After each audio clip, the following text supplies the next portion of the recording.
Pessoal, tudo bem com vocês? Estamos aqui então para mais uma videoaula. Meu nome é Emerson Modesto e nessa aula então nós falaremos sobre a Segunda Guerra Mundial. É claro, né, que fica óbvio de eu falar também que a Segunda é a continuação da Primeira Guerra Mundial. Até porque a gente vai ver dentro de um período entre guerras, né, que nós temos aulas aqui no nosso canal e nas nossas videoaulas, que tanto a crise de 1929 quanto o nazismo e o fascismo vieram devido a essa crise proporcionada e esse sentimento de revanchismo, de querer outra guerra, de querer mostrar o seu valor, né, de querer mostrar superioridade. Então nós vamos ver então dentro desse padrão da Segunda Guerra Mundial um contexto, um panorama do que foi as frentes de batalha e do que aconteceu, né, no contexto geral durante a guerra. Para a gente fazer, então, como nós estamos fazendo em outras aulas também, nós vamos nos apropriar, então, de um slide. Vou colocar aqui para a gente. E se a gente vai falar, então, de Segunda Guerra Mundial, nós temos que entender que, assim como eu falei, essa guerra, então, é uma continuação. Ela vai durar, então, vai durar pouco tempo essa ideia de paz, né? De 1918 até 1939. É o tempo de uma, entre aspas, de uma paz que houve, então, mas de um período muito conturbado, até por causa dessas iniciativas que tinham também da parte do nazismo, do fascismo. E a gente vai ver, então, que, assim como diz o Churchill, que essa guerra é, sem dúvida, a continuação da primeira. E falar da Segunda Guerra Mundial é fazer a continuação da aula de nazismo, que nós já tínhamos começado lá em regimes totalitários. E se a gente pensa nisso também, a gente entende que dentro desse contexto há uma importância aí, né, dentro da Liga das Nações que foi criada depois da Primeira Guerra Mundial, que tentou manter a paz, né, que tentou manter os conflitos sem grandes repercussões, só que de fato a Alemanha, por exemplo, ela vai romper com as imposições que foram feitas a ela pelo Tratado de Versalhes, que era o que eles deveriam, né, reagir positivamente, entre aspas, com relação a isso, segundo um viés, então, europeu. A gente vai ver, então, que a Alemanha, né, tanto a Alemanha, o fascismo na Itália, o nazismo na Alemanha e o Japão, que já estava conquistando ali ilhas no Pacífico, eles estavam com uma política externa muito agressiva. E a gente vai ver, nós vimos isso lá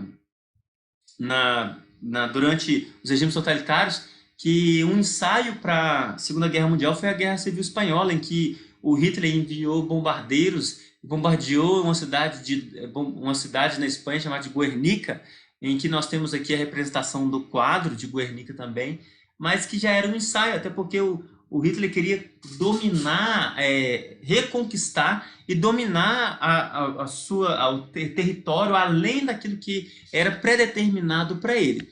Então, essa política expansionista alemã era chamada então de teoria do espaço vital. Isso a gente vai ver então que não só a Polônia, mas outras regiões, o Hitler, dentro da teoria do espaço vital, ele vai querer reconquistá-la, né, e anexar novamente a Alemanha. E para que isso aconteça, é claro que mais uma vez ele rompe então com o que nós chamamos com o Tratado de Versalhes.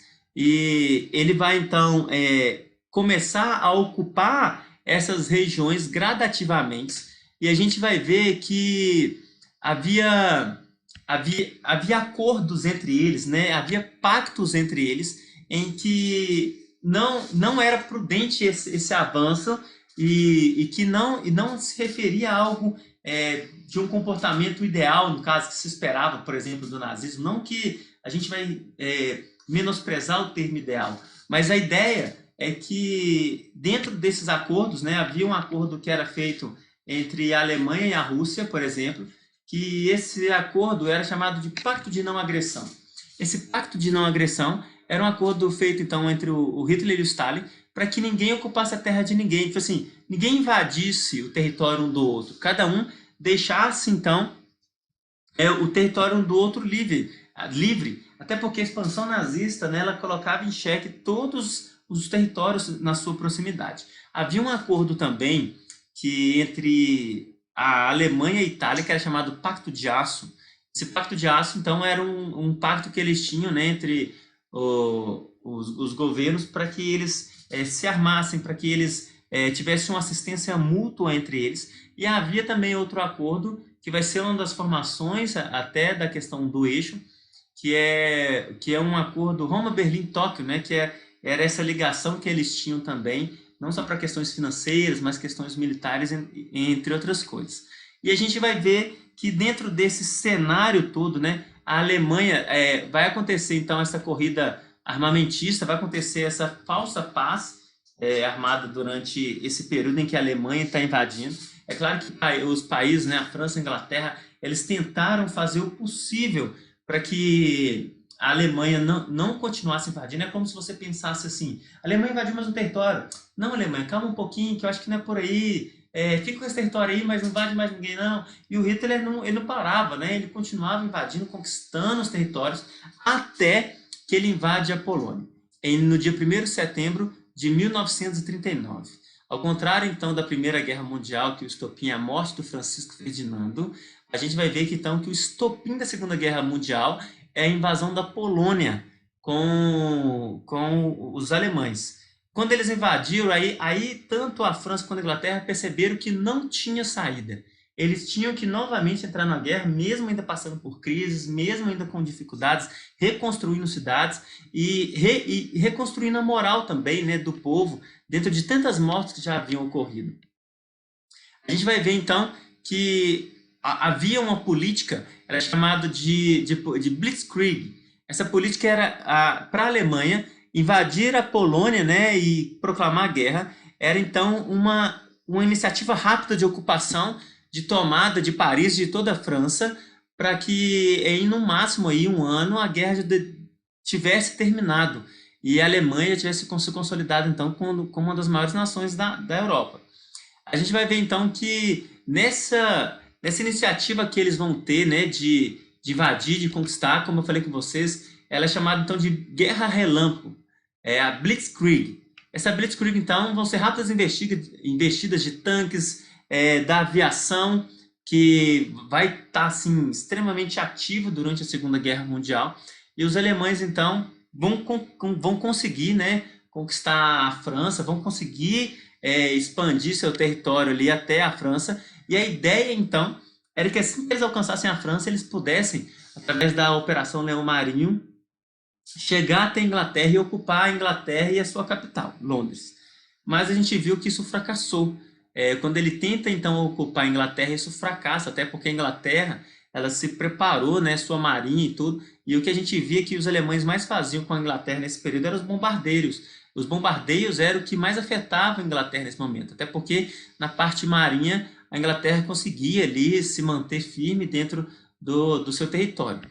Então a gente vê então que encerra então o que nós entendemos como a Blitzkrieg. Ela fracassa. Aí vão surgir as frentes de batalha. As frentes de batalha nós vamos entender como frente ocidental, frente oriental e frente do Pacífico. E dentro dessa perspectiva das frentes, a primeira frente de batalha então foi a que nós vimos, que era então quando a Alemanha invade a França. Essa é chamada de frente ocidental. A ocupação da França ela acontece então de fato, e a Inglaterra permanece com sua resistência na frente ocidental. E Hitler, então, ele vai quebrar com um acordo que foi feito do Pacto de Não Agressão com Stalin, e ele vai direcionar 65% do seu exército para invadir a Rússia.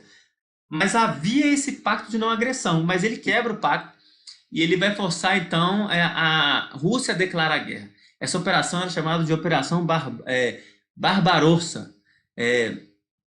Até porque ele se via, né, o Hitler se via como esse conquistador.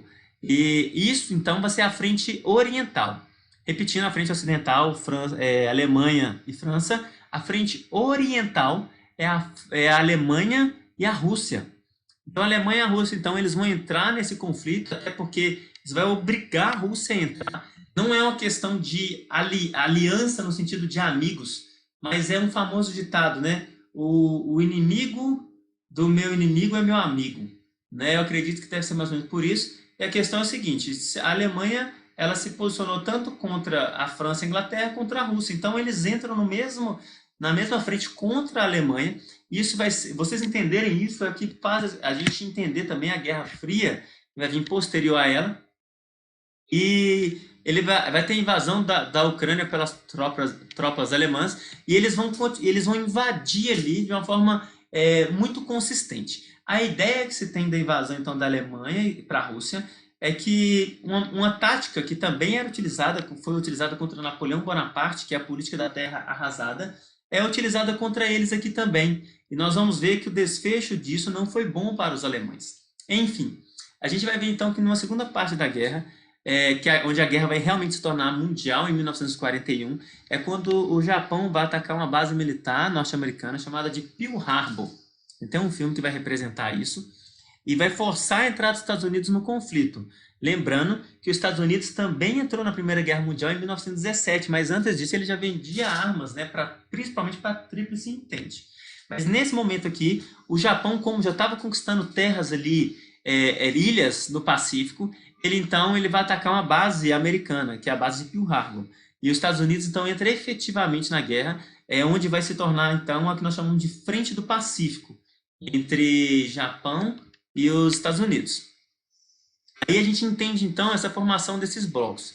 Há dois eixos aqui, né? Há dois blocos de guerra. Os aliados, que vai ser composto pela Inglaterra, a França, os Estados Unidos e a União Soviética, e o eixo, que é formado pela Alemanha, a Itália e o Japão. Essa então é os blocos então que estão rivais, né? Onde as maiores potências vão participar. Dentro desse contexto, nós vamos ver, por exemplo, que as batalhas mais sangrentas que tiveram foram batalhas que estavam ligadas a bombardeiros, que estavam ligadas a esse ataque aéreo, e onde ocorreu também a Batalha do Pacífico, de Midway e de Guadalcanal, se eu não me engano é isso mesmo, e teve a Batalha do Deserto também no norte da África. São as batalhas, né, que são referidas aí como as mais sangrentas desse período, tirando a batalha então de Stalingrado, que de toda a guerra ela foi considerada então a mais sangrenta. Eu havia comentado com vocês que o Hitler ele se via então como uma encarnação de Frederico Barbarossa, o Barba Vermelha, né, como os italianos chamavam, até para essa questão da conquista, do ímpeto de guerra. E essa guerra de 39 a praticamente ali 41, até um pouquinho mais isso, 42, a gente vai ver que há uma superioridade alemã, não só em submarinos, mas em ataques aéreos, em expansão por terra. E essa batalha aqui de Stalingrado, ela vai marcar então o início do fim do nazismo. É o início do que a gente vê como do que parecia ser uma invencibilidade então nazista. Essa batalha vai acontecer na Rússia, onde vai ser então os soldados alemães, né, eles vão ser literalmente enxotados da Rússia, eles vão ser expulsos ali, vão ser mortos, vão ser obrigados a se retirar, e isso vai cair um pouco da moral dos alemães dentro dessa perspectiva de guerra, de avanço, de conquista, onde então vai ser realizada uma conferência, porque eles poderiam ver que então agora eles podem ganhar da Alemanha, né? Há uma brecha aí para ganhar da Alemanha, e nessa conferência de Teherã vai se unir então o Churchill, o Roosevelt, e vai se unir junto a eles também o Stalin. O que eles estavam querendo fazer aí nesse momento é abrir uma nova frente de batalha. Lembra que eu falei com vocês que já havia a frente do Pacífico, que era Estados Unidos e Japão, a frente ocidental, que era Alemanha e França e Inglaterra, e a frente oriental, que era a Alemanha e a Rússia. Então eles vão abrir mais uma frente de batalha para validar então essa derrota alemã e conquistar então novamente a França, né, para que eles possam então chegar até a capital. O que vai ser feito então?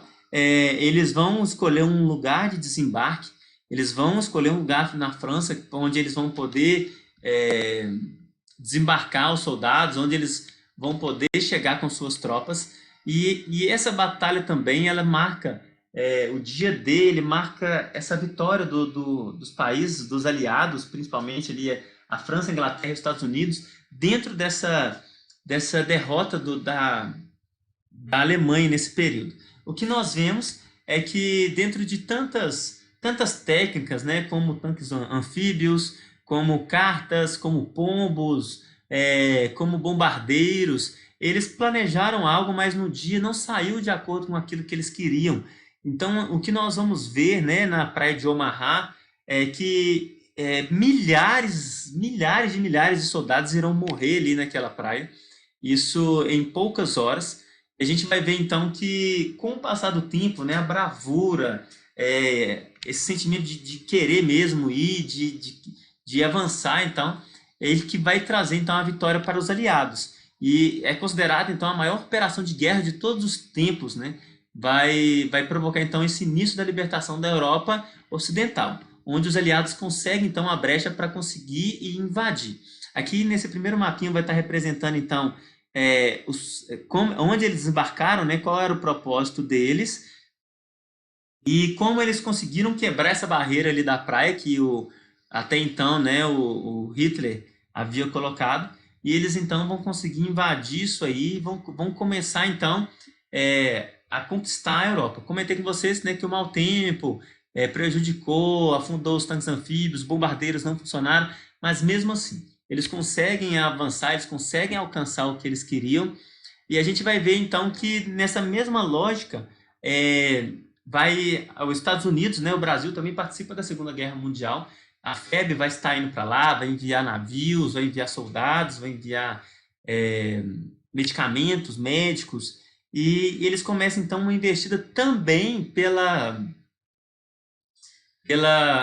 Itália, né? Eles começam não só pela parte da França, não só os russos estão invadindo, mas como os Estados Unidos e o Brasil estão avançando, ganharam vitórias significativas ali, os chamados de pracinhas dentro da Itália. E o Mussolini, então, ele tenta fugir para a Suíça com sua amante num comboio de soldados alemães. Os soldados italianos, então, vão interceptar o comboio, vão reconhecer o líder fascista e vão fuzilar ele, então, junto com a Clara. Os corpos foram levados a Milão e expostos, né? Foram pendurados de cabeça para baixo num posto de gasolina na Praça de Loreto. Isso marca, então, o fim do Mussolini e essa conquista também que está vindo pela Itália. O fim da guerra, então. Vai acontecer mais duas conferências já lá em 1945, em que a Alemanha já estava sendo aí suprimida, estava sendo já encurralada, não só pela Rússia, que já pretendia chegar a Berlim, matar o Hitler, mas como também os aliados que estavam vindo não só pela Itália, mas pela França também, com o propósito de chegar a Berlim.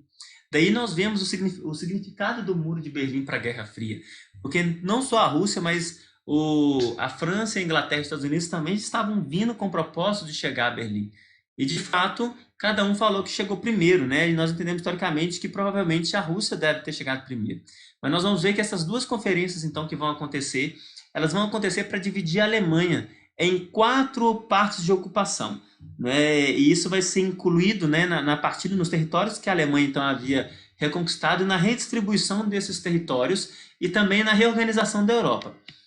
O fim mesmo, o final da guerra mesmo, vai ser marcado então pelas bombas de Hiroshima e Nagasaki, onde vai marcar então a vitória dos Estados Unidos e a rendição do Japão. Outra coisa que nós temos que falar também, que é triste, né, de dizer que no final do conflito nós ainda temos esse padrão do Holocausto, onde milhões de judeus são mortos pelos alemães, né, são retirados dos seus campos de concentração, dos campos de trabalho, e isso é cruel, né, pensar nisso. A gente vê que na Alemanha tem um museu que refere-se ao Museu do Holocausto, os judeus são lembrados até hoje, né, devido a isso que aconteceu, e a gente vai ver então que para que haja então um julgamento com relação a isso, baseado nas mesmas leis de punição aos judeus, que era chamado Leis de Nuremberg. Agora vai haver, então, pós-guerra, o chamado Julgamento de Nuremberg, onde esses chefes, né, esses generais alemães, eles vão ser julgados pelos crimes e as torturas que eles fizeram, não só a judeus, mas a tantas pessoas durante esse período. O Holocausto, né, vai marcar essa morte de 6 milhões de judeus que morreram a mando, então, do regime nazista. E a bomba atômica, então, é que vai marcar a questão do fim da guerra propriamente dita. Bom, então nós vimos aqui um contexto de guerra mais amplo. Nós vimos aqui, né, de 1939 a 1945, algo que se refere à Segunda Guerra Mundial. E é um cenário triste da humanidade e de revanche que aconteceu devido à Primeira Guerra Mundial. Dentro desse cenário inteiro, nós vimos, então, 3 frentes de batalha, né, que é a frente ocidental, a frente oriental e a frente do Pacífico, sendo criada mais posteriormente, que foi designar a Batalha do Dia D, mas o que marca mesmo o início do fim do nazismo é o que nós chamamos da Batalha de Stalingrado. Bom, espero que vocês tenham entendido, espero que vocês tenham gostado da nossa videoaula, possam curtir aqui, possam ver mais vídeos também. Até mais!